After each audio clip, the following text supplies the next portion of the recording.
Hey, everybody. Welcome to Slam Fire Radio, episode 421 for September 8th, 2021. I'm one of your hosts, Kelly. I'm another host, Mo. I'm Adriel. And I'm Kyle. Hey, did you guys miss me? Very, very much. Yeah. Did you really? It's not the same without you. It's felt like I haven't been on forever in 2 days, and it's almost like a vacation, and it was kind of... I was having withdrawals. I'm going, should I really come on? Should I not come on? And I was going, I can't be there. Of course you should. Of course you should. Yeah. On the one hand, the hosts. On the other hand, the listeners. Ugh.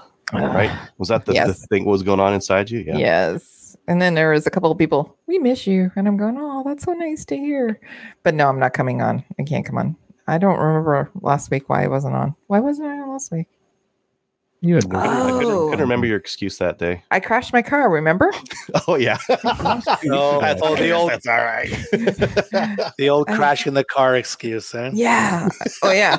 Sorry. I crashed my car, literally. And yeah, that was the problem. And yeah, I've been busy the rest of the week. So anyways, glad I'm back. Nice to see you guys. Nice to see you. Nice to see you, too. But I've seen you since. Yeah. So, okay. Why don't we get into what we did in guns? What we did in guns this week is brought to you by the Calgary Shooting Center. It's Canada's premier retail firearms retailer. So what they have in there is the unique Alpine, and it's bolt action. I haven't even pulled it up yet. So let's pull that up. Oh, Do you want me to pull it up? Yeah, there's actually a few of them. So, the Europa, the Highland, very fancy, and the Kodiak. Is there any more down there too? Around 2000. Yeah, they got some PRS style things. Nordland. Yeah. So these are all actually, what are they chambered in? And 308, 65 Creedmoor. Oh, nice. And adjustable cheek risers and everything. It looks like you're ready to rock and roll. Does it come with a scope too? Does it say that it comes with a scope? No, not for that price. Not for that price. But going over to the Calgary Shooting Center because, one, they're really great guys. Did I tell you that I was there? Oh, yeah, that's going to come up in what I did in guns this week. But notice the swag. I'm like swagged out. I got a hat and I got a shirt. And I was looking for a hoodie. They don't have hoodies. I went and bought this, by the way. Jeff wasn't there, but he had his team of salespeople there. They were very helpful. I got some... Never mind. I'm going to talk about it and what I did in guns this week. But I'm not going to do what I did in guns this week because everybody, you need to go and get a sandwich and a drink because it's a big one. Adriel will go with you first and then we'll get the rest, everybody else. And then maybe our guest will be on. Maybe. We'll see. Okay. Adriel, what did you do in guns? I went and did a maple seed and drumheller on the weekend. That was very neat. So you've been there, but the drumheller range is beautiful. It's amazing. It's right inside the hills of Drumheller, so it's like got a very picturesque backdrop, and it's gorgeous. And I camped out there the night before, so I just drove down the night before, camped out, and did the event. Event went pretty well. Pretty nice event. Yeah, we did a different setup than we typically do. We set up under the shelters, which was nice because although it was really chilly in the morning, I think it got down to 2 degrees overnight. During the day, it got up to 27. So having the shelters was really nice. Welcome to Alberta. Yeah, it's quite a swing. Yeah. Everyone went from like sweaters and a jacket over top of that in the morning to shorts and t-shirts in the afternoon. But so how'd it go? Fantastic. Yeah. Really great day. Yeah. Good improvement with our shooters. Like our Mad Minute results were pretty good. Not as good as your one day there, but pretty good. 400%. Yeah, that was a good day. I feel like you sandbagged me somehow. Like when they were starting out, you guys got to do this standing for the morning one. Something, right? The one that I just did, I said, okay, everybody, my suggested position is standing. And they all looked at me and I said, I'm just kidding. And then afterwards, at the end, I explained it. But they were great in the morning and they were great in the afternoon. I said, this is not winning me a sandwich, anybody. Not happy. Yeah. I tell everyone about the contest and they all do their best. Before or after they shoot? The afternoon. I tell them before they shoot. I'm like, oh man, I got this little contest going on. You're repping me here now, so I don't tell them. Please do your best afterwards. I put the pressure on early. So this is just fun. Go and have fun. You know. Anyways, okay, fine. No, I'm out to win. Can't have fun. Yeah, it was a good event. Ran into listener Jan, so he's a listener of Slimefire and watches some hunting gear guy stuff and that kind of thing. So that was kind of cool. And all sorts of people patched. One of our Brian, one of the guys who helps us out a lot with BTSA, he was out there and he patched. And yeah, it was a good day. Then we had our shoot boss call on Monday, and that was all right. You got to speak to me then too. Yeah, got to speak to you then too. And Tom was on that one. We're just like, oh yeah, we have Tom. 2 Alberta people to talk now. Yeah. And he's talking to people and setting up events. Like, oh, he's another Adriel. Fantastic. Yeah, get someone else to set up events. My throat's a little bit rough because I'm like coming over a cold. It's not the Rona. Got a test. Unfortunately, not the Rona. I just got some plain like pleb cold going on here. Not this super Rona or Delta variant or anything cool like that. Super disappointing. Well, there's always hope. Maybe later, yeah. Maybe I'll get like the Lambda variant or the Theta variant or something like that. Something really cool. And then this came in the mail today. What? Not the gun. This part here. This is a Mantis X. It's a little doohickey you put on your gun, and then it measures your trigger control and trigger press. I thought you had one of those already. Matthew had one of those already. No, and I had the laser thing. I had the laser thing where you like laser gets sent up down. No, I thought you had the Mantis as well, but I knew I knew Matthew had one, but I thought you bought one too, but you didn't. Oh, I straight up asked him for a free one. I'm like, look, I want a free one. I'll review it. And they're like, okay. So, I would. You gotta try that. You gotta try that. No, I hate doing that. I paid for my hat. You sponsor our show. I paid for the hat. No, just kidding. But yeah. Maybe I will. No, I won't. Or for free. Yeah. Yeah. No, I can't do that. I got a fancy flashlight. That's I actually bought one of these, the older version, and they came out with a newer one. I'm like, yo, why don't you send me one of those for free? And they're like, yeah, we'll do that. This is the way you got to do things. See, that's how you're on a radio show. You have a following. You could be asking for free stuff. Yeah, I could be, but speaking of not free, on loan, check this guy out. Nice. Now, some of the listeners would be like, "Oh, it kind of looks like a Type 81, but it's like oh boy, looks like it's got an AK safety on there. That's weird." And that's because this is it's a Valmet. There's a Valmet LMG. So this one's in 308, and it's got cool. It's got a bipod on there, which I don't know. I guess it's handy if you were to have a non 5-round magazine, but just a 5-round mag. Your friends have some really cool guns, by the way. And some odd tastes. Yes. Yeah. Yes.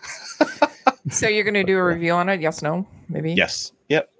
Okay. Boy, I wonder if I should shoot a deer with it. That'd be fun, eh? It would be different. Got a while still yet to get there, but it's got some weight to it. I would imagine this is going to be soft shooting out at the range, and it's in fantastic condition. So I've got some pics up on my Facebook page right now, and I'd like to take it up to the range, shoot it a bit, shoot some of that crappy Norinco stuff through it, maybe some Hertenberger. Actually, I got a whole bunch of different kinds of 308 I could throw through that thing. Yeah, you can. What are you planning to go this weekend? Or what do you got on tap for that? I don't know. I don't remember. I don't actually have any, like, all my handguns are like not mine anymore, and they're like getting moved to different houses and stuff like that. So I don't have a lot of guns here. So I got this one. I have to go somewhere to get ammo for this gun. Oh, one thing that's kind of interesting on this, I'll just show it just because I thought it was fun, kind of neat. Take a look at that brake. Oh yeah. Do you know what it's for? You put wire in there and like give it a twist to like get it real tangled and shoot, and then it breaks the wire. So it's It's for breaking like wire as you're going along. Wow. So it's to use for concertina wire or basically wire cutter. Yeah. I don't think I'll be cutting any wire like that. It's not high up on my priority. You're just out setting up the 3-gun match. I got something for this. It's a buck a buck every time you cut the wires. You get to the price of a wire cutter very quickly. But, good point. But it's a lot more fun. Right? Yeah, it is. For the first couple, more expedient. Yeah. But that's it for me. Kyle, what about you? Not much for me. I went down at the range over the weekend working on building the wall for our improvements. So we actually had a good group of guys down there for that, and good amount of progress. We actually got the forward wall half done. So basically the one side of it done. And I actually have pictures that I can bring up and show. Cool. Damn you. Sorry. So give 2 seconds. There. So this is looking back at the shooting line. We ended up building these windows around and with a ledge so that the muzzle can't go any higher than that. So you can't get your C-Sky over the wall. And then there's what you'd be looking at. So it's not your ideal shooting situation, but for our situation, we figured it was the best. And so you got this slot and you see your target through that slot there. And there you are. We sat down on the bench with the rifle many times. And like I said, maybe not the most ideal situation, but we're in a situation where we're not allowed to see any sky. We have to basically stop any round from having even a sliver of a chance from leaving. Okay. So that's what we got. That's a better option than like Lethbridge has like these baffles like all over the place, and they look great, but they're super expensive. So that's probably the cheaper option to go.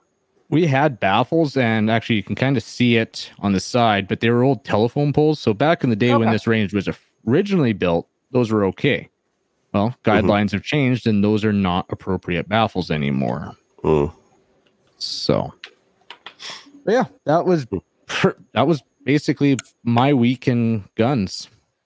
Well, this weekend was the Quebec Ipsec Provincials. Which were at the Valcartier military base near Quebec City. I drove there Friday morning because I was going to work Friday and Saturday. It was a bit of an adventure when I got there because it was the first time I was there. I guess I was expecting that I would pull up to a gate and there would be somebody there and, would let me in and point me in the right direction. But it was just Sherpa? Or maybe like a squire, someone who would like hold your guns for you. Somebody holding a rifle that would stay that way. No, and so I was like driving around. I didn't know where I was going. I thought I would see signs. And later on, when I saw how easy it was to get to the actual range control, it was fine. But just when I got there was an adventure. So I worked. So it was set up. There were 3 ranges, 4 stages at each one. And there was 2 of the ranges were about 6 kilometers in, and then there was another one that was like another 6 kilometers after that. And I ended up working the last range for a couple of squads on the Friday, and then I went back on the Saturday for a full day, and I ended up working at a couple of different other ranges, a few more squads. So I ended up seeing all the stages ahead of time, which was kind of neat. And then I already had an idea of like watching people shoot. I already had an idea. Okay, I see that most people are doing it this way, and so I kind of had stuff already like cemented in my head. And weather-wise, it was great because it was coolish in the morning, and then even in the afternoon it wasn't too hot. And then we almost made it out of there on Sunday without rain, and then it just started, the last few stages started pouring, and it turned out to be like the trickiest stage. They had one set up where there was a plank, and there ended up being a lot of DQs, and because I saw a couple people DQ on that plane because, they're trying to game it and run as quickly across, like to get to these middle targets. And, a few people slip, and when they slip, then they lose control of the muzzle. So when I got to that point, it was actually raining, but I didn't game it at all. I just kind of like turtled it across. And, because the last thing, it was like my 12 to 12 stages. The last thing I was going to do is DQ on the the final one. Overall, it was a great experience. So it was so much fun. The stages were great. Met a lot of good people, and definitely going to be going back next year, especially now that I know exactly, the lay of the land for the base and stuff. And I signed up for a steel challenge this Saturday at Eastern Ontario. Cool. I haven't done one in a while, but it's neat because like I don't have to stress about like stage planning or whatever. It's pretty straightforward what you're shooting, right? So it's just about a good draw and good transitions, and I just love the sound of the plink off the steel. It's such a rush, especially when you got a good groove and you're going across, and it's just like blink, blink, blink, and so that'll be this weekend, and then I signed up for another Ipsec match at Cornwall. That's going to be in 2 weekends. And then, how about you, Kelly? Well, actually, why don't we defer me? Because guess what? Wilson! How are you guys? On. So our special guest is on. Go ahead. What were you going to say, Mo? I was just saying hi. Hi, Tracy. Hi, guys. Hi, guys. Anyway, so what we're going to do is let me just I think it might be a great idea to share this also within the CCFR so that people know what's going on. Yeah, that's a good idea. Let me see here. Sorry, I've been running my butt off, so I have not been on social media. You busy? Come on. I couldn't imagine. Yeah. I'm just hanging out in the hot tub. I got my feet up. Lots of wine. There's nothing going on. Really? Why am I not there? Come on.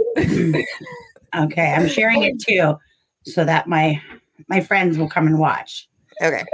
And share to a group. There we go. Okay.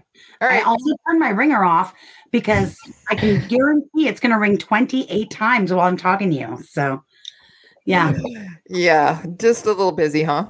Yeah. It's a little crazy over here. Thanks for having me on, by the way. There's a lot going on. I know there's lots of unrest and upset people, and I am one of them. Yeah. But at the same time, there's a job I need to try my best to help accomplish, and lots of people are helping me out with that, and that is to ensure that Justin Trudeau isn't the Prime Minister by the 21st of September. So, yeah, here. I am the Prime. Yeah. Mm-hmm. So let's first of all, before everybody, this is Tracey Wilson. She is the lobbyist for the CCFR, or the Canadian Coalition for Firearm Rights. She's probably the busiest and hardest working woman right now for gun owners in Canada. So just wanted to say thank you, by the way. I apologize to you for my hair. I just remembered, like, I'm down here in the war room all day trying to work on the plan, and this is literally what you get. So, okay. Whatever. So why don't we actually talk about a few things first? Why do you think that why don't you just tell us your analysis of how things are going for gun owners in Canada, and with the election that's coming up on the 20th, and what your thoughts are on it? Well, I got to tell you, things have taken some funny turns. So going into this election, of course, Justin Trudeau was regarded as a sure thing, right? He was already the Prime Minister. Excuse me. He was already able to accomplish everything he wanted with the support of the NDP and the Bloc without issue. So the entire reason for this election is sort of unclear, other than the fact that we know full well he was looking to increase his power to be a majority government. Right. Now, he thought he had it in the bag, and to be perfectly honest, I think a lot of the liberal and conservative pundits thought the same. And then, day two, the first full day of the campaign, the CPC drops this massive, 106-page policy document that was slick and ready to go and complete. I honestly, Aaron O'Toole came out like a freight train, and he was nailing it. He was doing really well politically. He was hitting all the right buttons. Justin Trudeau he's just running this campaign of negativity, which usually doesn't really bode well with voters, particularly when this is a completely unnecessary election in the middle of a pandemic, while our allies in Afghanistan are being deserted. And BC's on fire. Like it was just blowing up for him. And that to me was delicious. Like that was going perfect. And then we get to the French debate. So at the French debate, of course, when you're desperate, you've got nothing new to offer Canadians. You are, slacking in the polls. You're not doing well. You need a channel changer. And every gun owner in this country knows that means we're about to take a hit over the head. Yep. Mm-hmm. So that's exactly what happened. So Justin Trudeau, of course, brought up the issue of Aaron O'Toole's original CPC policy platform promise of repealing both C-71 and the May 1, 2020 OIC gun ban. So there was some clever language going on there. O'Toole thought he had outsmarted him by saying, I'm going to keep the assault rifle ban in place. And it was a word game between the two leaders.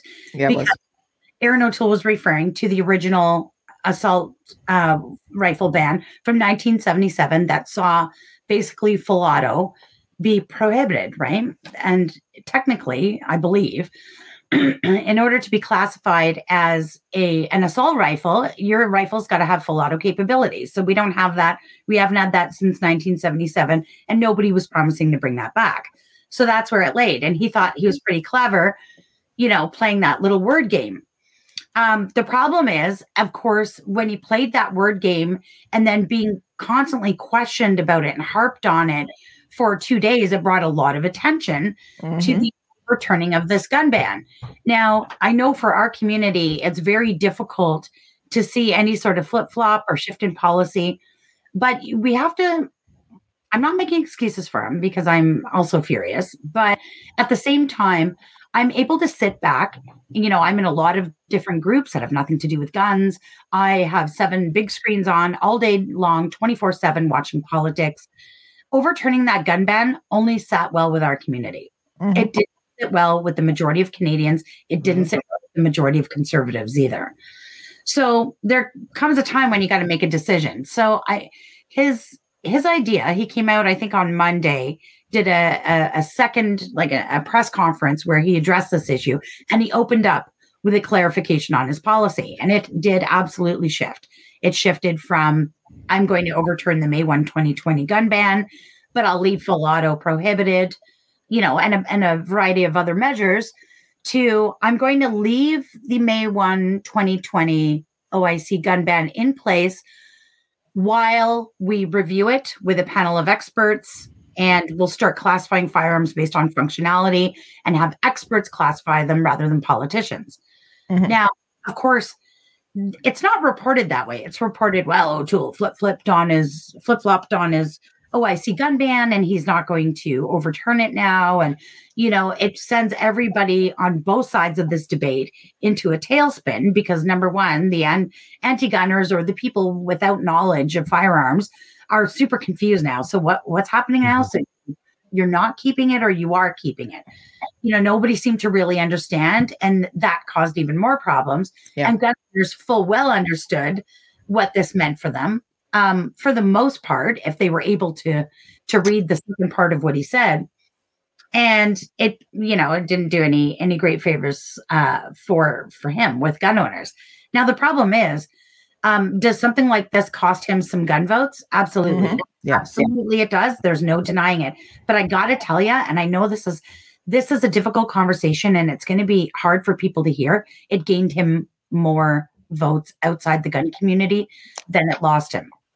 And that's actually what he needs to do right now in order for. Yeah, that's what he needs to do. What is our goal? The truth is, whether we like it or not, whoever you're pulling for, voting for, or cheering for, at the end of the day, one of two guys is going to be the next Prime Minister of Canada, and it's either Justin Trudeau or Aaron O'Toole. We've had 43 general elections. 25 have been Liberal, 18 have been Conservative. Nobody else has ever won, and nobody else will win this particular election. Correct. So, I mean, we're at this crossroads where, we know the devil and the devil you're not sure of. At the same time, I also, I think about it in a long-term game. Everybody always says to me, can we get a government that will finally do something that might be a little more permanent, that we're not always going back and forth like a football, gun bans, not gun bans, this ban, now it's unbanned. And honestly, this would be a little bit more of a permanent solution for gun owners. It may not be as quick, but I think in the long run, it would be more of a permanent solution. And we all full well know, if we're basing classification based on functionality and not scary pictures, then yeah, you're talking this is a simplified classification, right? This isn't a bad thing for gun owners, really. Now, I've been called every name in the book over the last 72 hours over this, called a shill and all kinds of nasty things by PPC supporters or people who are just fed up, and I get it. I am totally fed up too. I was standing in the middle of my war room. I've got the screen on. I'm standing there watching Aaron O'Toole. I'm having a sip of coffee, and it was all over the floor by the time he said it, right? I'm with you on it. But at the same time, we're not going to win every battle. And the battles that we do win need to be long battles. They need to be the long game. We've got to start focusing on repairing the mess that is the Firearms Act and the Criminal Code when it pertains to firearms. We've got to start looking at a long-term solution for repairing that. So, at the same time, the CCFR has their massive court challenge. If Aaron O'Toole was to, was to sneak out a win on this election, which I think is in grave jeopardy right now, he would then become, of course, the defendant in our court case. So there's some interesting angles there.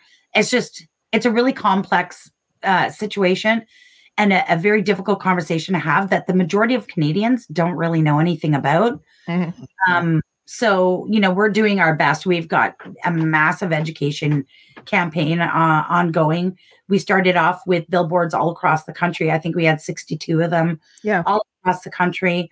Very simple. It just directed people to gundebate.ca, which is sort of our sister website. And on there, it's basically an entire library of resources for anybody. They're not just for gun owners. They're for anyone who wants to learn about the situation. And there was a great introductory video.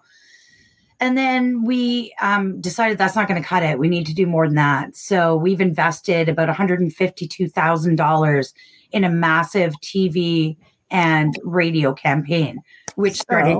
When did it come out?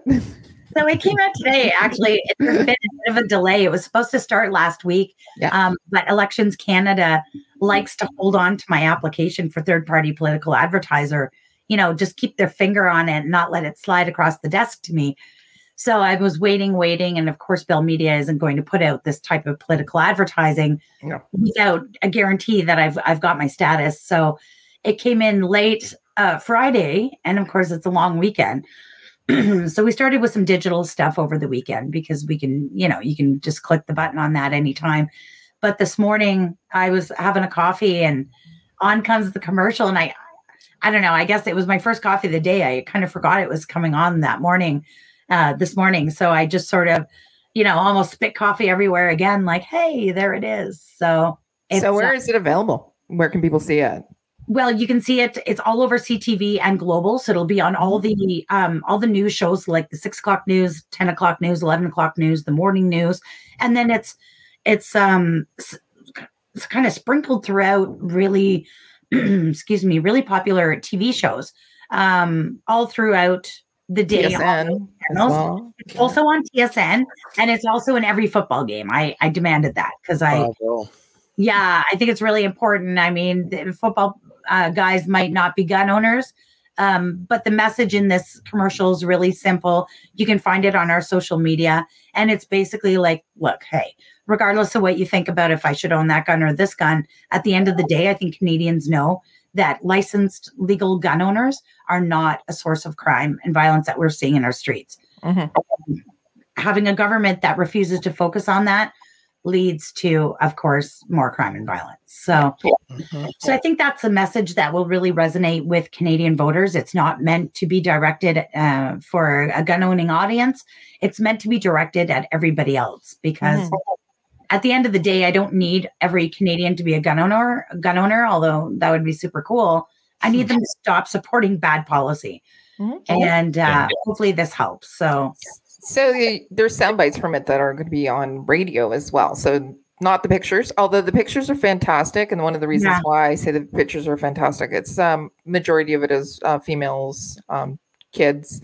I did take a couple of them, I know. And some of our good friends are in there. Some of the ladies. Maybe that was me. Like, I don't know if that was just my influence. I did provide a whole series of pictures for them.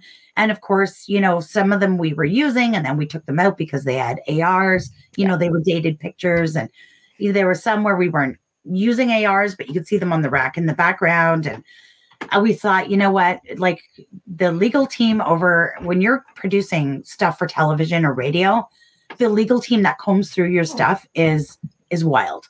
So it's very difficult, and every little word is scrutinized. And, you know, even things like when I said, like I wrote the verbiage for these commercials, and when I said legal licensed gun owners aren't a major source of crime and violence, I had to prove it. When I said that we have a liberal government that's unwilling or unable to combat crime, I had to prove it. So there was a whole bunch of work I had to do just to prove literally every word that I say.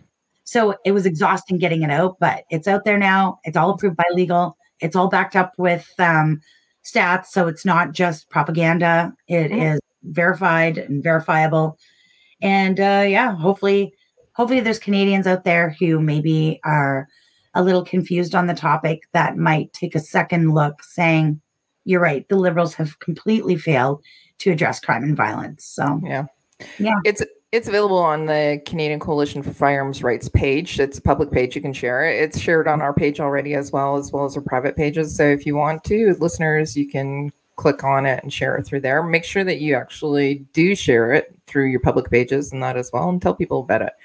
And, you know, as Tracy said, it's going to be on. This is like the first time ever that I think that this has ever been done, where an advocacy group that supports gun owners in Canada have prime time advertising for Canadian gun owners and on radio as well. So this is like, I've seen the doctors, or I've seen the political parties have the time. Now we can have some equal time as well. So, well, that's it. And it's incredibly expensive. I mean, for a 2-week campaign, we are running it very heavy.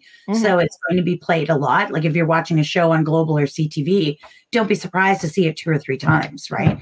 But that's sort of the idea. Originally, it was going to span over 3 weeks, but with the delays with Elections Canada granting me my third-party political advertiser status, it sort of put a delay. And he said, well, do you want to trim off the campaign? And I'm like, you know what? I've got budget for it. Let's just increase the frequency of which you're playing these commercials. And he's like, wow, really? And I'm like, he said, that's a big budget for 2 weeks. I'm like, this is the most important 2 weeks in our history. Like, if we blow it, we're done, right? And we are very close to blowing it right now. In fact, my advice to everybody out there is just sit back. I've been watching on Twitter. There's global and CBC journalists who are screenshotting stuff out of another gun group and spreading it all over, and Bill Blair's retweeting it. And this stuff just grows legs and walks away from you. You know, one little comment where you're like, hey, don't worry, we're going to get this, you know, next thing you know, it's all over Twitter and all over everywhere. And voters are reading that stuff. Yeah. Like I'm about to head out on the road myself Friday to spend the rest of the election out on the road.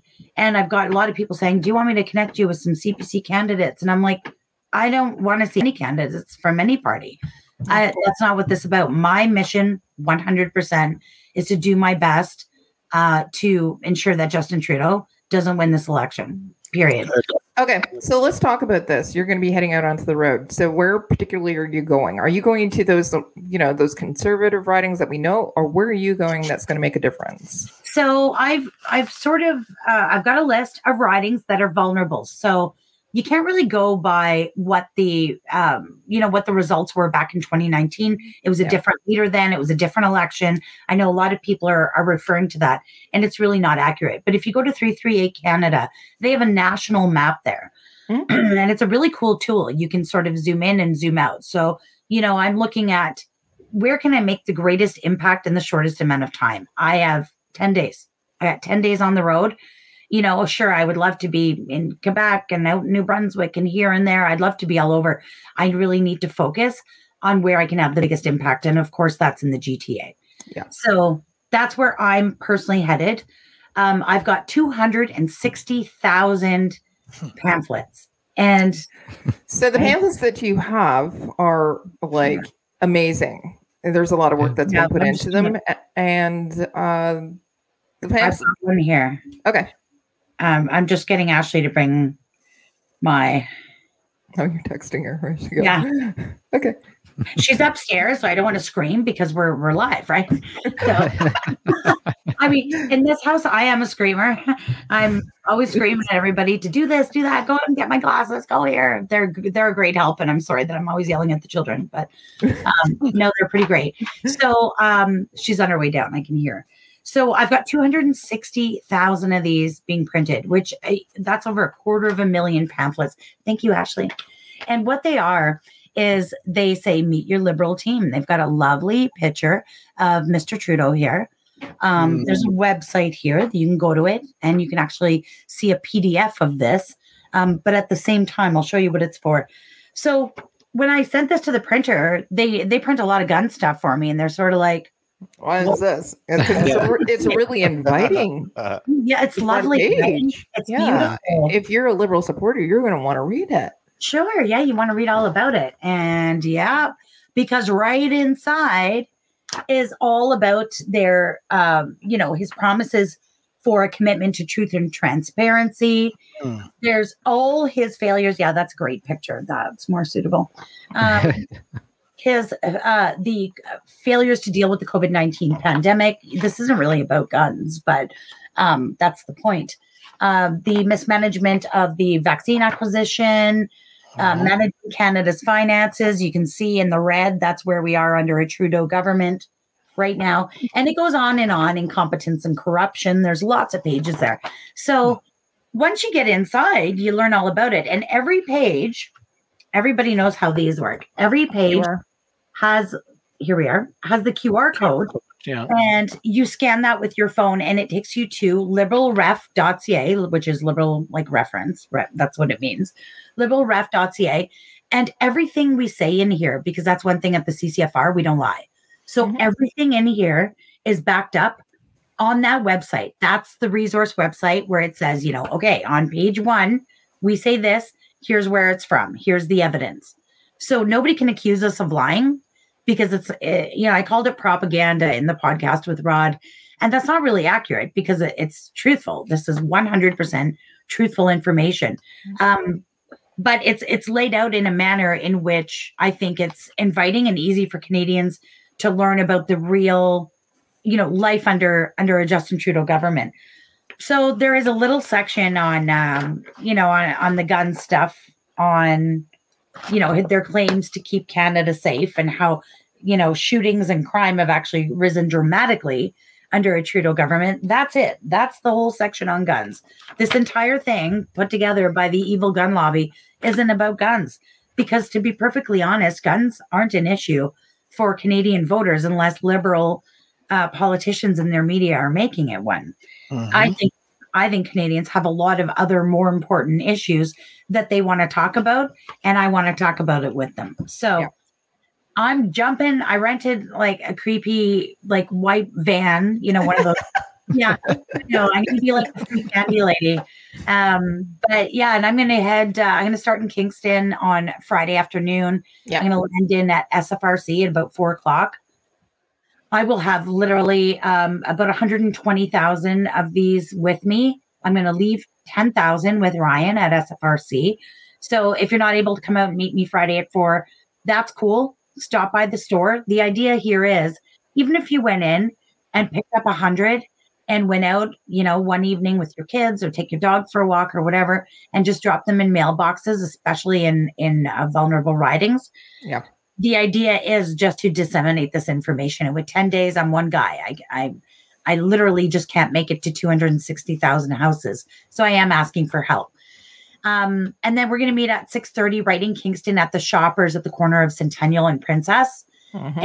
And this is sort of a vanity project, just like our vanity election.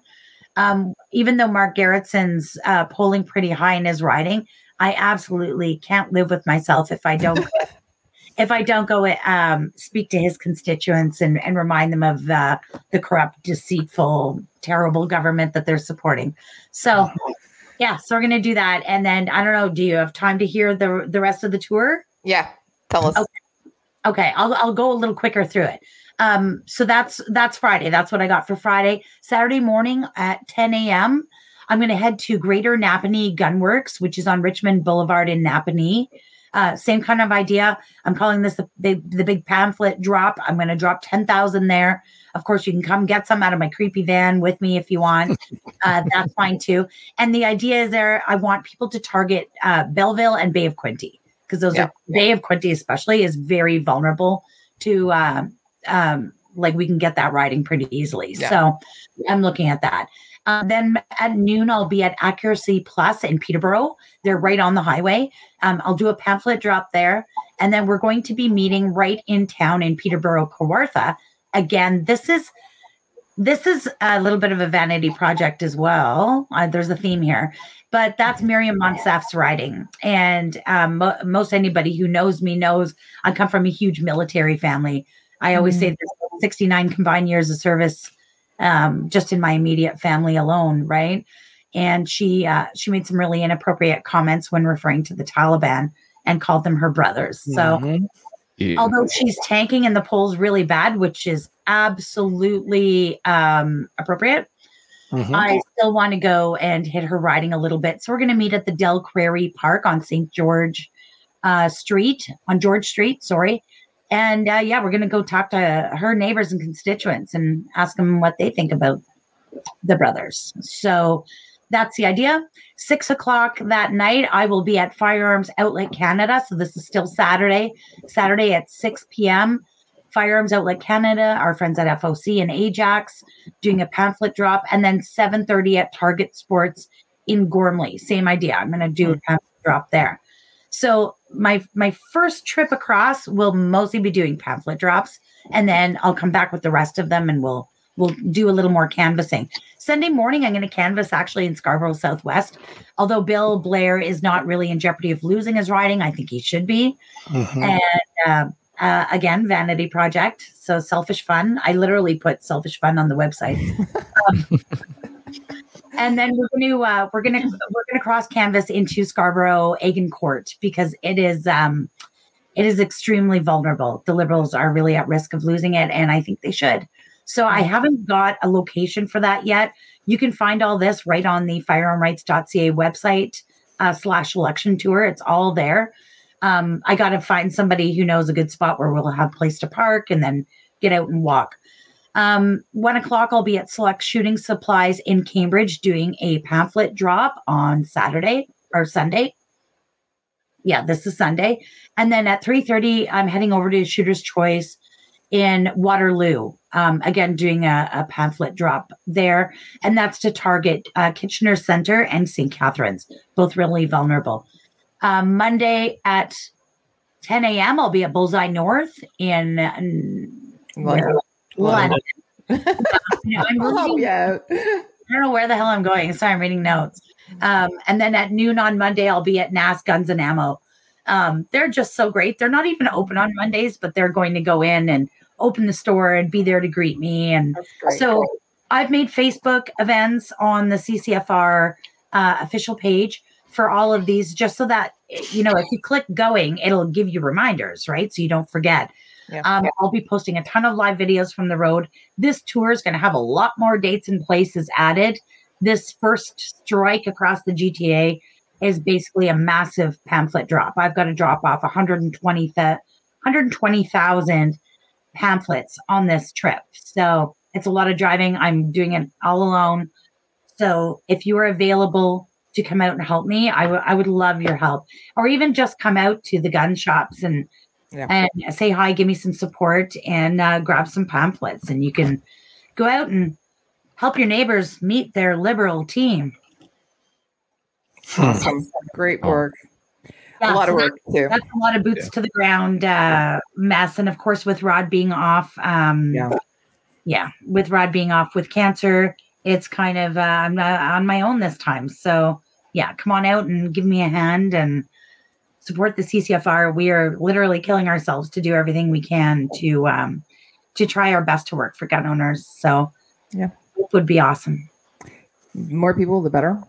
Yeah, basically.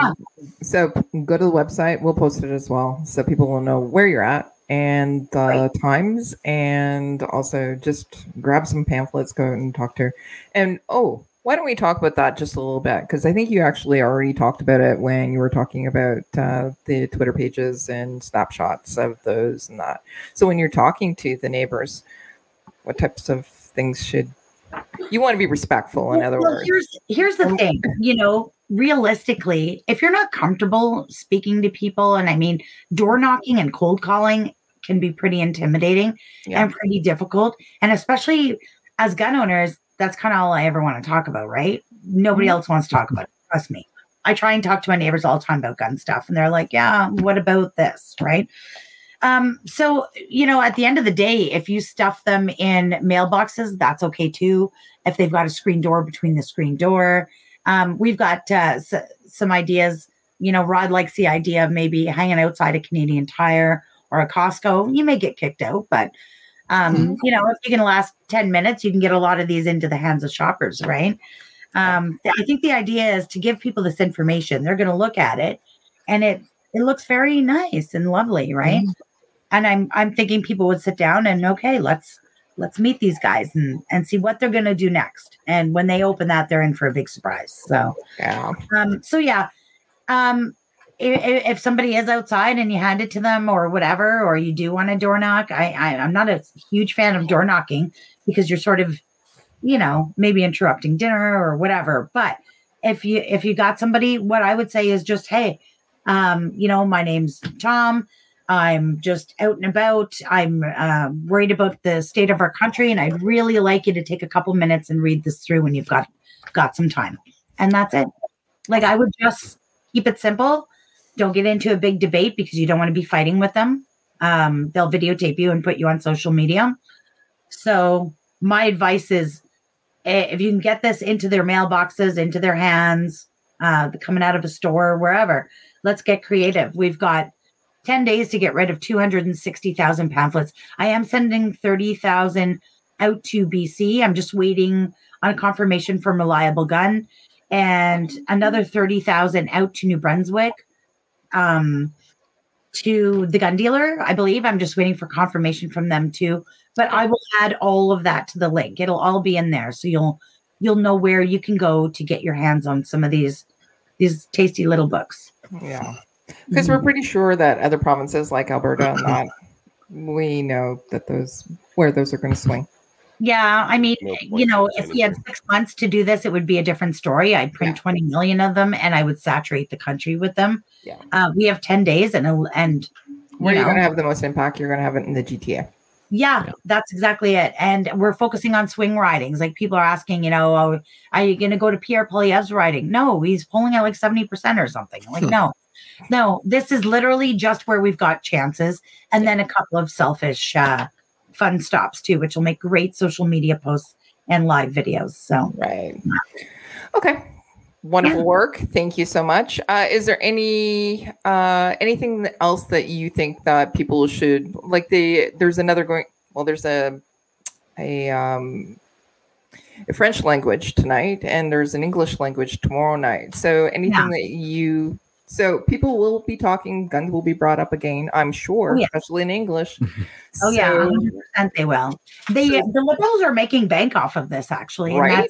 And I hate it. I can't believe that this useless, unnecessary pandemic election is now turning into a referendum on gun control. It's awful because it's not you cannot win an election on repealing a gun ban, but you sure can lose one. So this is a hard thing because, of course, it pushes gun owners into a corner and makes them feel like they've been betrayed. And, I kind of feel that way too. But at the end of the day, I'm not going anywhere. So I'm in for the long game. And I would like a more permanent solution. I would like experts to classify my guns and not a bunch of stiff suits in Ottawa with this Ottawa knows best attitude, deciding what should be prohibited based on a scary picture, right? Like I'm all about it. So, I'm mad, but I'm not mad at the same time. And I think we really, honestly, this isn't a topic that is going to do Aaron O'Toole any favors. And I don't even want to talk about it anymore. Let's talk about liberal failures and corruption, right? Yeah. And that's how you have an opportunity to at least get Justin Trudeau out of the captaincy. Mm-hmm. And that should be the focus of everybody. PPC, CPC, NDP, everybody. So right. I think we can all agree that we've had just enough Justin Trudeau. Mm-hmm. Yeah. Stay the course is what I like to say. Stay the course. Stay the course. Hold the line. I mean, it's a tough spot to be in, and I get it. Like, as frustrated as everybody is, this is my life 24 hours a day from 5 a.m. to 11 at night. This is all I do, all I talk about. And it's catastrophic when something like this happens. It feels that way to me, right? I take it personally. And then I know I have to turn around and look at my community and answer like when they say, well, what the hell happened, Tracy? Well, what happened was this was hung around his neck like a stinking albatross, and it was doing exactly the job Trudeau wanted it to do. Mm-hmm. So we can keep harping on it and putting out stupid things and saying stupid things in our groups and letting the CBC capture it and, tighten that stinking albatross around his neck, or we can refocus Canadians on what really matters, right? Mm-hmm. And to me, this shouldn't even be a debate. I don't want Aaron O'Toole or anybody else to talk about guns. I want to talk about the future for this country, right? Mm-hmm. So, yeah. Yeah. Thanks for those wise words. Yeah. So just, have a little faith too. Like just, I put on social media, calm down. And it's funny, Paulie Soussouvier screenshotted it and then retweeted it. And they're like, this is a subliminal message. And I'm like, what are you talking about? Just calm down. Look at me. I'm so radical. I'm inciting calmness. Like, what? I don't know. These people are not, unless we're like at each other's throats and throwing rocks and screaming at each other. And like that's how they want us. Right. And I refuse to partake in that baloney. And I'm going to remain calm because I've got faith that I actually would way prefer experts making these decisions than this Ottawa knows best baloney. Yeah. Mm-hmm. Yep. Yeah. All right. Well, I just wanted to let you know that while you were talking, a bunch of people said thank you so much for all the hard work that you're doing, and thank you for supporting us and gun owners in Canada. So it's not going unnoticed. So well, I appreciate that, and it's been a particularly difficult time over the summer with the difficulties with Rod and his health situation, and we've had lots of complications there, and he spent some time in the hospital, and it hasn't gone as smoothly as I thought it would, or we thought it would. So that's been a little bit difficult because I was like, hey, let's whip up a fundraiser and thank everyone for that. And we'll just ship you off for treatment. And it hasn't quite worked out that way. So things are, I don't want to say stabilizing. I think he's just getting used to being in pain. Like his throat's bleeding, his tongue's bleeding. Like he's in a terrible state. But I got to tell you, man, that guy's tough as nails. He came out and did a podcast with me last night because we just had to address the division and hypersensitivity in our community. And I get it, man. I'm friggin' upset too, right? But Rod, I said to Rod, I'm naturally a really high-strung person. I'm not entirely sure that I'm one of those calming people that people need right now. You actually are. Well, I don't know. I'm pretty spazzy myself, right? So he said, Wilson, I think I'm going to get Tracy to take me down to the studio and I'll try and ramble something out. It's difficult. He's highly medicated. He's in extreme pain. But this is the CCFR. Like there isn't anything we won't do for gun owners or anything we won't endure to do what's right. So yeah, that's where we're at. Well, we can show that we're united because it took us 60 hours to raise a lot of money for Rod and his treatment. So we're at 112,000 now. So yeah. That was insane. And I know Loberg and I were talking in a message while that was all going on. I was like, where are we now? I said, I want to give updates at like 50, halfway there. And you couldn't keep up. Way there. And then we were waiting and we were $36 away from $100,000. And it was like, I don't know, it was like so suspenseful. And we were sitting in the PM and, and then sure enough, got another one. And then we were $12 away. And I was like, oh, this is agony, and then we finally got it. And I got to tell you, I just broke down in tears. It was so emotional and amazing. And if I've said it once, I've said it a million times. Gun owners are the very best people that Canada has to offer. It's a very generous community. And we've heard Trudeau say it a couple of times where he snidely says, the well-funded gun lobby. And it's like, no, it's just good Canadians that care about our sport and our hobbies, right? We're not, more than that. So he also says, all the extremists are in the gun lobby, and I'm just so wild and extreme. Like I'm a Chihuahua owning grandma from the suburbs. That's my favorite line, right? Like all those doctors and judges and business owners and plumbers and electricians. I mean, sure, there's a few people in our community that may raise an eyebrow, but I have to say the supporters and members of the CCFR represent the very best of the gun community. So you're absolutely right. So yeah. All right. Okay, guys. Well, I'm going to get back to work because I need more than just Monday. I'm only as far as Monday. So all right, great. And the link I'll add to it as we go. Okay. Thanks so much for coming on tonight. Thank you, Tracy. Thanks, Tracy. Bye. Bye. All right. It's great that we could get an update on Rod as well. But yeah. Great interview. So and also some good perspective on things as well. So just stay the course. All right.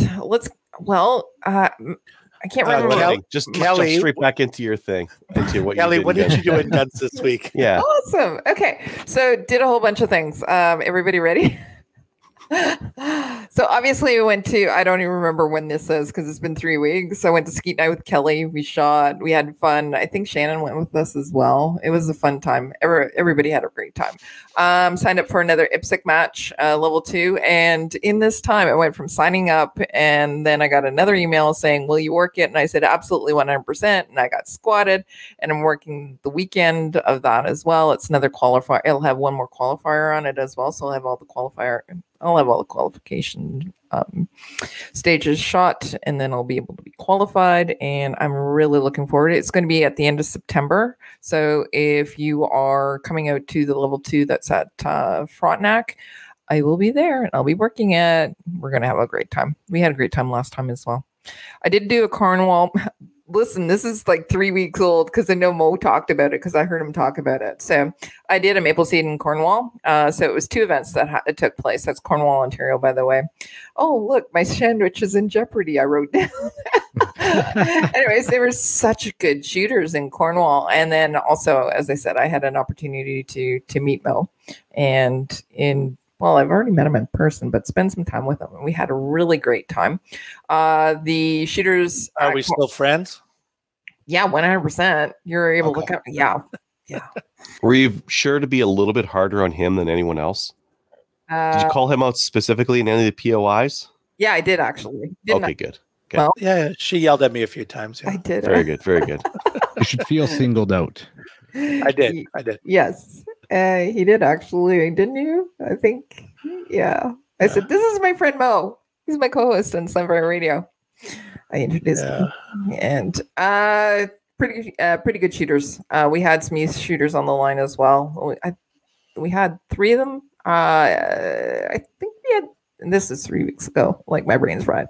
So we had 3 youth shooters, and we had 4 people that qualified riflemen. We had a whole bunch of people re-qualify as well. And as I said, Mo was there, and I had the opportunity to spend some time with Mo afterwards as well, and got his thoughts and feelings. And we went out for drinks and dinner, and it was great to get his feedback on it as well, particularly since it was his first event. All of us have taken the event. Kyle, have you taken a Maple Seed? I have not yet. No. Okay, so you're the only one. Get on it. Yeah. So it's good to get somebody else's perspective as well. So I wanted to thank Mo for that too. So I did fly with the ladies from the CCFR. So Tracy Wilson, as well as Kelly Kincaid and Tamara Latimer, we formed a group of ladies that are the CCFR women's group. And I flew out to Alberta. So I did spend some time in Alberta, God's country. I know. It's beautiful out there. It was around the Calgary area. We were out there to do the CCFR Gunny Grow calendar photo shoot. And I just wanted to say that I wanted to give a shout out to Amanda Fisher, because she stopped in at the Calgary Shooting Center. Al Shaw also stopped in with his daughter. It was great to meet him. And he did a donation of a shotgun too. So I wanted to say thank you, because I think that's going to be raffled off for the program as well. Jeff Reese, he set us up like big time. So Jeff Reese, he's out at the Calgary Shooting Center. The experience that he set up for us was fantastic. So we got to shoot full auto at the Calgary Shooting Center. I'm just saying. So he wasn't there. He was on vacation, but he told his guys, treat us well. And they shut down the ranges for us, and we got to shoot privately. So just saying, thank you very much. So I got to shoot a Tommy gun and the H&K 416 CQB model with a shorter barrel. Oh my God, I want it, but I cannot have a full auto. But it was lots of fun. There's a video of it. I shared it on the wall too, and it was really, really cute. The RSOs were really, really nice. But there was a new guy, and this guy, he didn't. Okay, there's one guy that he didn't know who Tracy Wilson was or the CCFR, and he's going, okay. Anyways, he's our RSO. And then we had another RSO with us, and he knew who we were, and he was, oh my God, it's Tracy Wilson, and oh my God, it's the Kellys, and that. And but he's relatively new to shooting. Anyways, so the newer guy to shooting he did the safety briefing, and he's looking at us, and he's going, point the firearm down range, da-da-da-da. And then he looks at us and he goes, I feel silly. And we're going, why? And he goes, because I feel like you guys know more about guns than I do. And we're going, yeah, probably. Anyways, and he goes, this is just stupid for me to do, but I got to do it. I said, don't worry about it. Anyways, so we went on to the range. And then again, so the other guy who had no idea who we were, he was explaining things to us, operations and everything. Kelly went up first, and I believe she actually shot the H&K, and she started, and he basically says, I'll put my hand in your back, and all this, and he goes, yeah, you guys are good. Anyways, so yeah, it was a great time at Calgary Shooting Center. I got some swag, obviously. What we did do after that is immediately we went over to the Shooting Edge, and I just want to say that is an amazing range as well. They had some, from a female perspective, they have one of the biggest apparel section for females. So if you're looking for a gear, go over there. I bought some 511 gear. I got a new jacket, got new pants. Yeah, like for females, I struggled to find gear that fits, and also it was not going to cost me an arm or leg.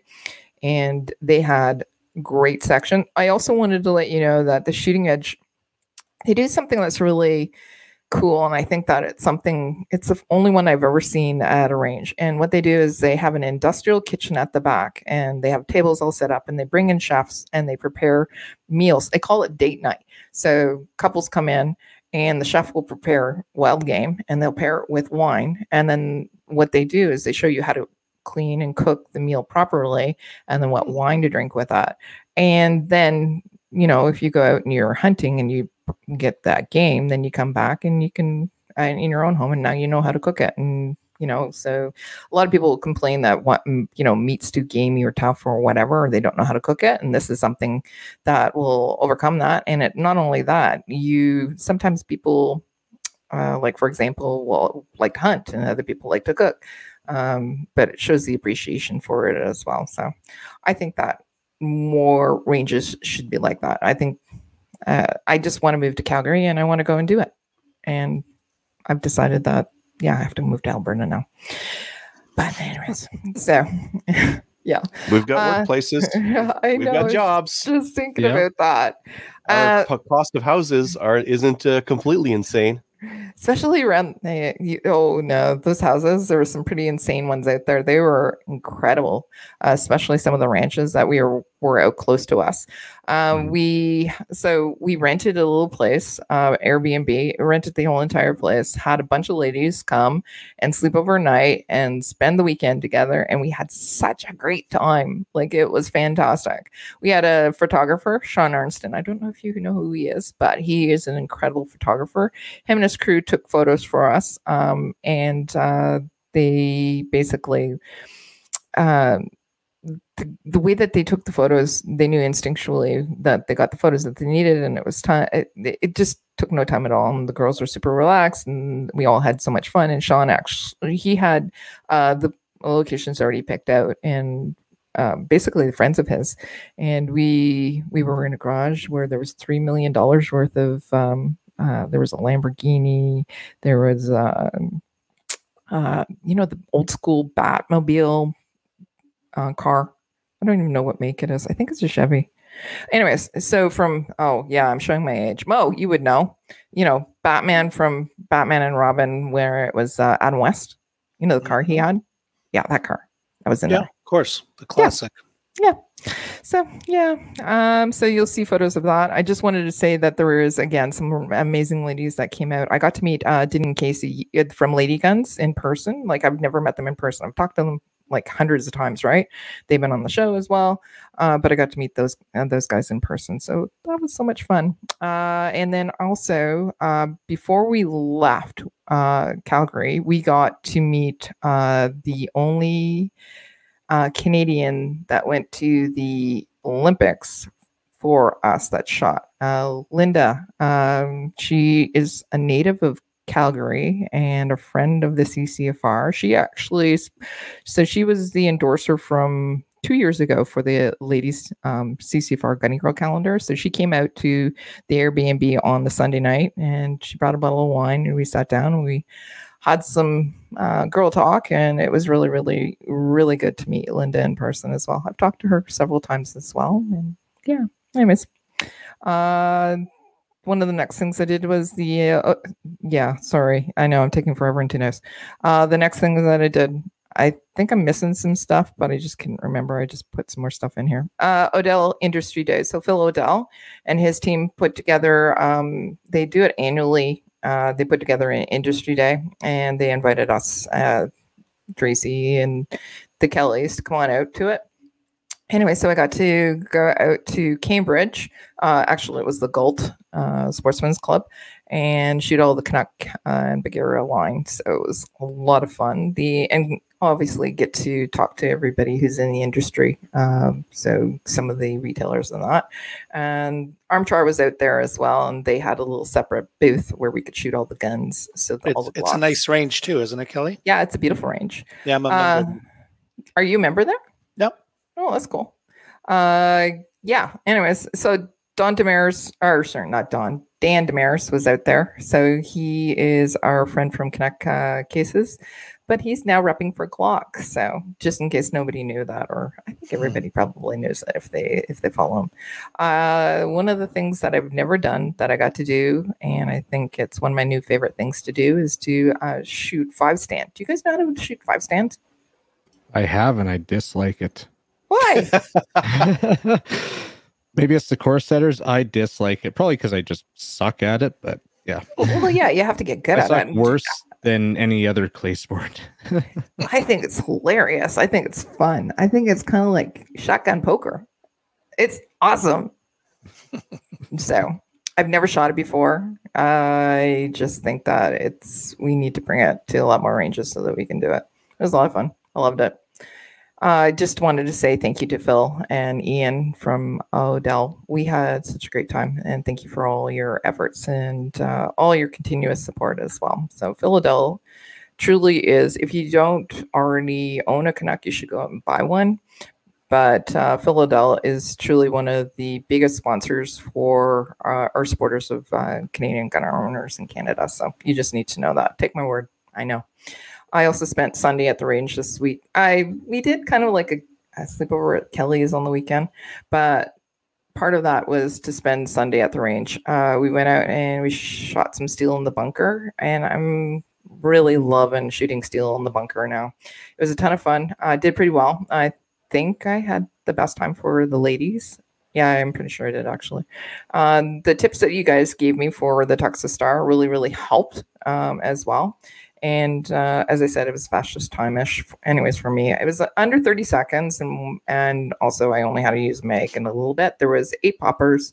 There was Texas Star. And yeah. And the other thing I got to do, too, was I shot with my CZ, but I also shot it with my Glock 17 because I had the O-light on it. And I wanted to use the laser on it. But guess what? The laser doesn't work at 20 meters. Don't work. So, but it's still fun to do. So that's it. I think that's everything. Besides, doing all my meetings and organizing calendars and picking the calendar girls' pictures and all that too. So yeah, that's it. Why don't we actually move on and get into upcoming events? Upcoming events is sponsored by TLS Alpha. TLS Alpha is a Canadian digital agency that works exclusively with Firearms Vertical.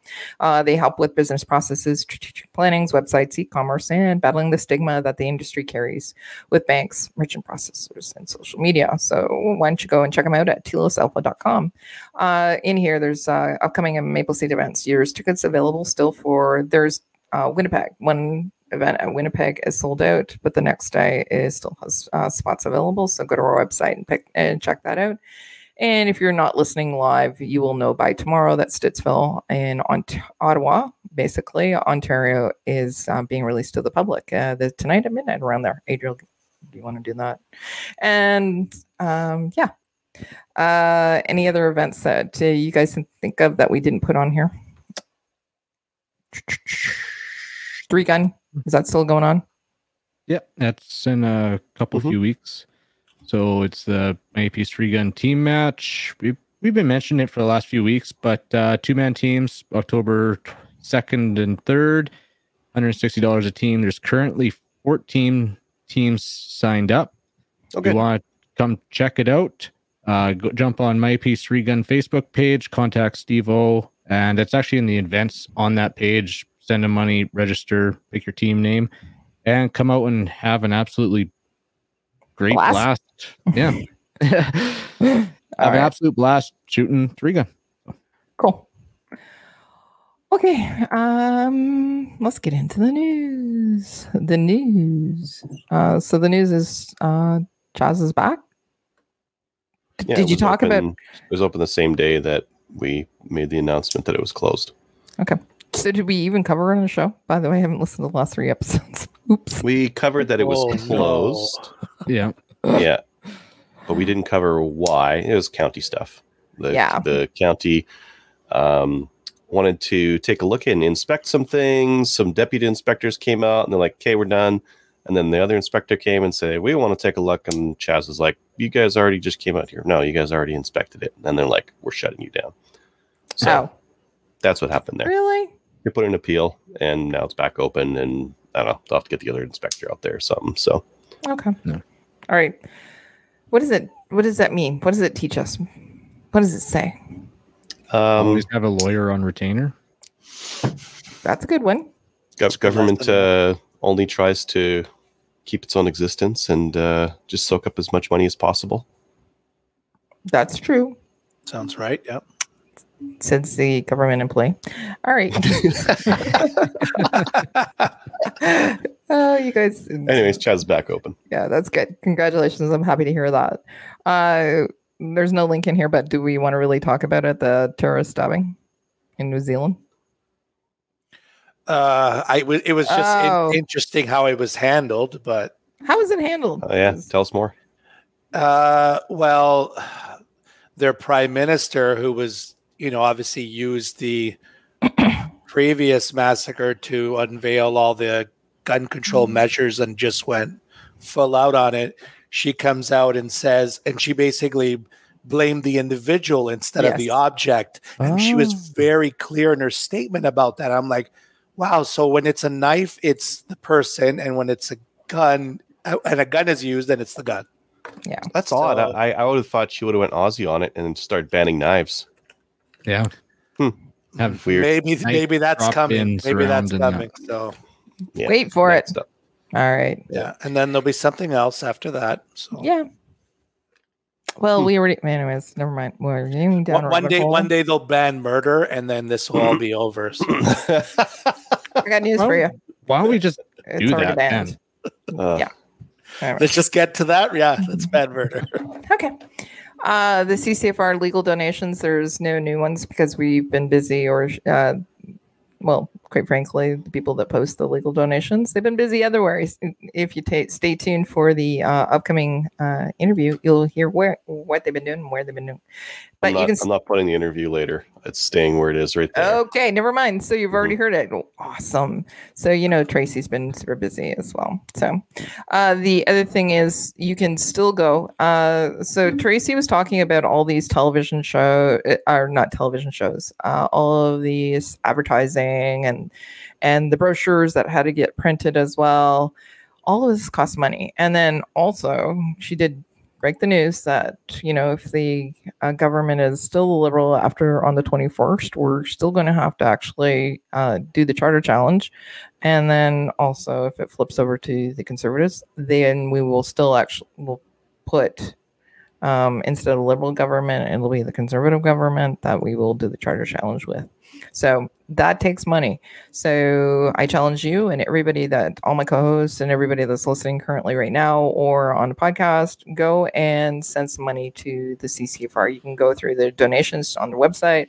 You can go to finance and just send them some money. And I think they have one more sign that you can do too. Go and, donate $10 and you can win a sign. Somebody won one apparently. Oh yeah. I don't know who that is. Do you know that person? Nope. No. Okay. It's a stranger to me. Running the ads during football is a big deal because most people record stuff now and skip through commercials, but sports is something that people still watch live and will catch those commercials. So I think that's like huge for us. Mm-hmm. Yeah. Right. Absolutely. CFL football, right? Yes, people still watch it. Yeah. TSN. Okay. Rough Riders. What? Rough Riders. Which ones? There's the Ottawas. I know. I'm kidding. Red and blacks. Okay. New Gun Stuff sponsor is Bolt Action Coffee. Slamfire Radio is brand ambassador for Bolt Action Coffee. The coffee is roasted in small batches. By the way, they're going to be doing the November 11th one again. They just posted about that. So go over to boltactioncoffee.com. Use discount code SLAMFIRE. It's all one word and it's capitalized as well. Go over there. You'll get a little bit of discount. You'll support a veteran-owned company, especially right now because they're going to be roasting some of the Remembrance Day stuff. So go do that. All right, New Gun Stuff. Adriel? I got some new gun stuff, and some of it is actually most of these are pretty wild.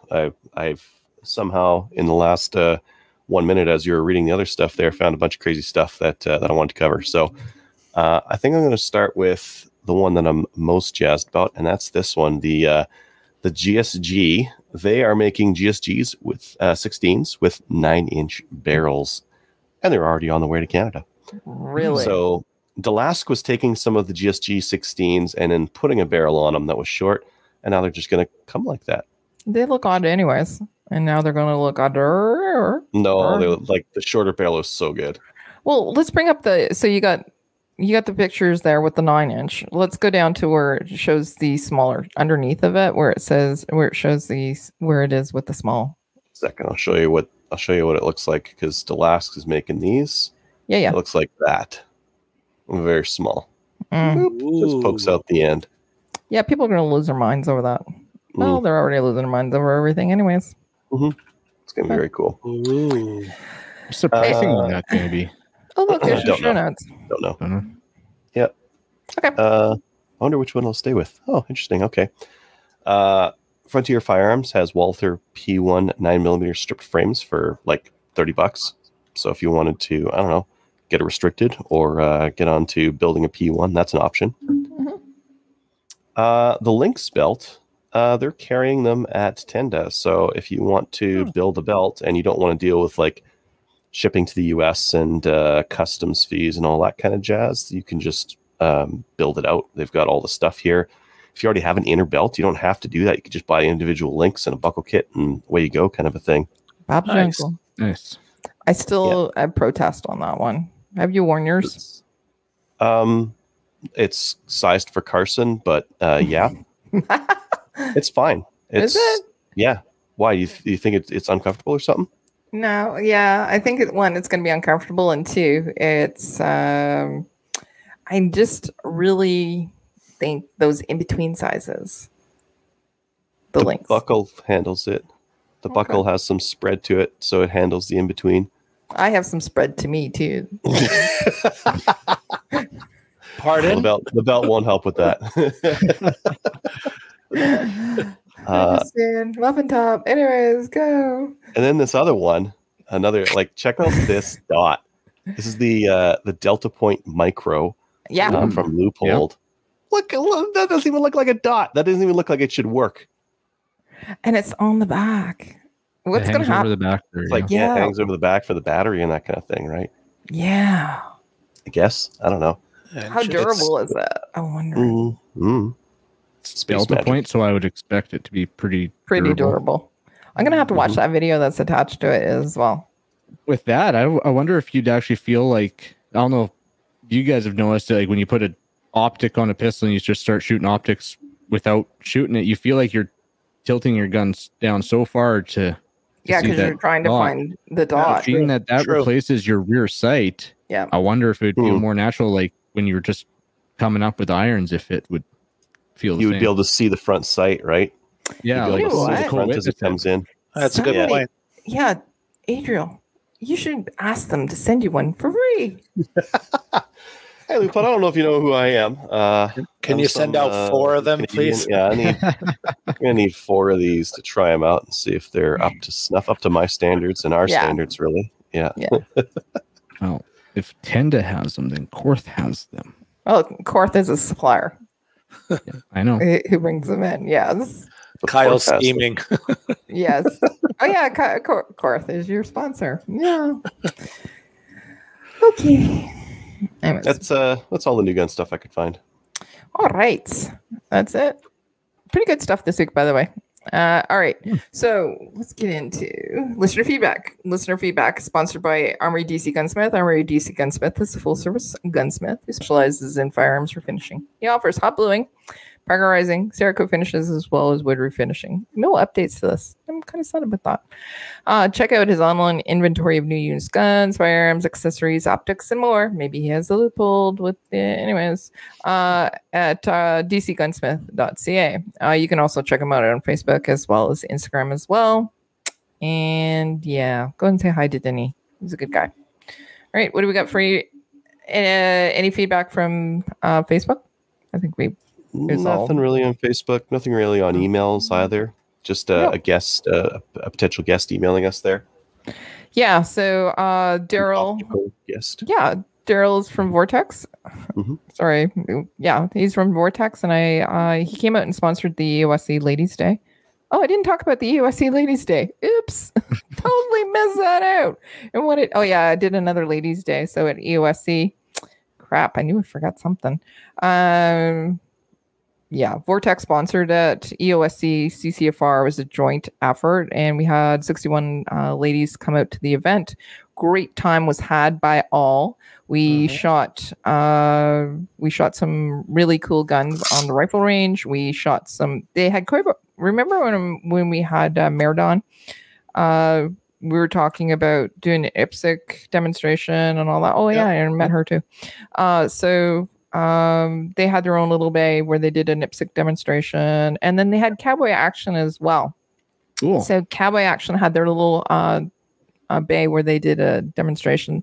It was catered lunch. It was awesome. Vortex came and they brought some nice spiffy rifles and provided swag bags and everything. It was a fun time. It was really fun. So yeah, so wanted to say thanks to them. But the reason why I'm talking about them is one, because I forgot to actually put it in what I did in guns this week. There's so much stuff. I can't remember everything. And then Daryl is one of the reps for Vortex. So I asked him right then and there. We all went for lunch or breakfast in the morning. And so I emailed him as I was sitting there. I said, would you like to come on? Because I know a lot of people are asking about scopes and how to mount them correctly, so you're not crushing the tubes and what to look for and etc. So he's going to come on. So I'll schedule him in the future. So if you have any scope questions, make sure that you email us, let us know, and maybe Daryl can answer them for you. Apparently you're supposed to drink wine while mounting scopes. That's what somebody... Well, we drank way too much wine. So that's one of the things we were supposed to do on the weekend. Is on Saturday night, we're supposed to mount a scope to a new Bergera. And we didn't get to that because we were drinking wine. So we got up at 7 a.m. We're supposed to do both, not one or the other. Multitask, yeah. No, we wanted to make sure it, was going to stay on the rifle and not fall off next time it shot. So, and it's also leveled and mounted correctly. So we got up at 7 and did that. We mounted it at 7 a.m. and then went to the range and shot. But we didn't get a chance to shoot the rifle because it started at 4. We just shot the steel challenge. I might have had some beers and watched someone grind their brand new $400 fore-end right out of the box in order to fit it on their rifle the other day. Oh my gosh! And mount a 6.5, not Creedmoor. What was the other one again? Grendel. Mount a 6.5 Grendel barrel on their rifle as well. Who was that? It's a mystery. Wow. You know him though. Oh, you know him. I wonder. All right. If you'd like to send an email to the show, send it to slamfireradio@gmail.com. Just, say hi. Patreon. We don't have any Patreon supporters, but we do want to say thank you to everybody who's currently supporting us on Patreon. If you'd like to support the show, you can go to patreon.com /SlamFireRadio. Anything that you donate, 1, we'll give you a shout out, and 2, we'll send you out some swag as well. And Adriel's up to date on that. So shout outs, Adriel. To the Drumheller range for having us out there. It was fantastic. And to all the ITs and instructors that were out there as well that helped put on a great event. Awesome. Mo? To everyone that met at the Quebec Provincials, some listeners, and all the match officials. It went really well. So excellent. Kyle? Everyone who came out on Saturday to work on the range. So there was Eldon, Pete, Devin, Mike, Paul, and Lyle. And we thank you for all the hard work that we put in on Saturday. Awesome. I just wanted to say I had a lot of people that I interacted with over the last little while. There was a few show listeners. I wanted to give them a shout out as well. Also sponsors for the show and all sponsors for the CCFR. But everybody, that's one of the things that I have to say. Our community is an incredible community and so supportive of each other.